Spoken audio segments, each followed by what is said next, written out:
Jama'a assalamu alaikum wa rahmatullahi ta'ala wa barakatuhu. Kamar kullum wannan cibiya mai albarka ta saba zuwar muku da tsaraba bangaren abin da ya shafi kiwon lafiya, bangaren abin da ya shafi addinin musulunci. Sunana Dr. Saddiqu Aminu Inuwa na Dr. Salihan Nur. Wannan kamfani mai albarka yau ya zo muku da wata tsaraba wadda ba ku saba ganin ta ba, amma insha Allahu za mu dinga aiwatar da irin waɗannan abubuwan da kuma ɗabbaƙa su a takaice insha Allah. Yau mun zo muku da wata tsaraba mai sunan ashe kankana haka take da matuƙar amfani, littafi na biyu. Wannan littafin da kuke gani littafi ne wanda yake bayani akan kankana, amfaninta a jikin ɗan adam, wanda Dr. Nura Salihu Adam, shugaban cibiyar Salihan Nur Traditional Medicine, ya wallafa. Daga cikin abubuwan da za mu tattauna, wanda kankana Allah ya kunsha waɗannan surruka a jikinta kamar haka a takaice. Kankana tana daidaita ruwan jikin ɗan adam. Akwai ruwan sanyi, akwai ruwan zafi.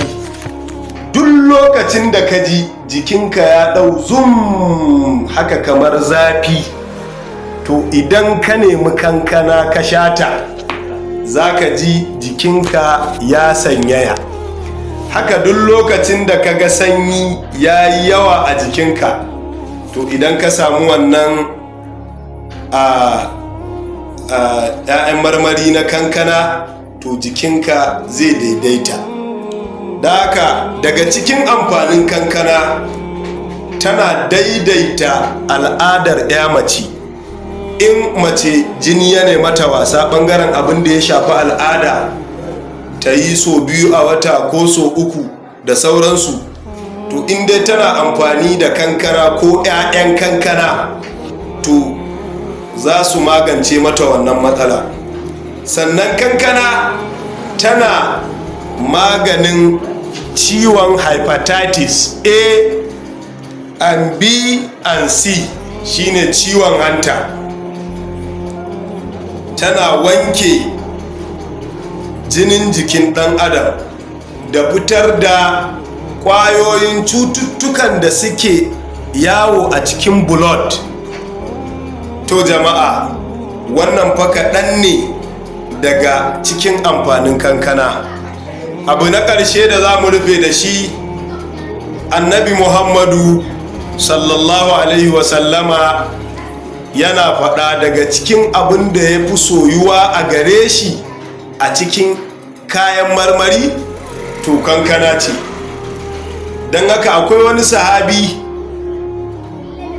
shi kwata-kwata baya son kankana.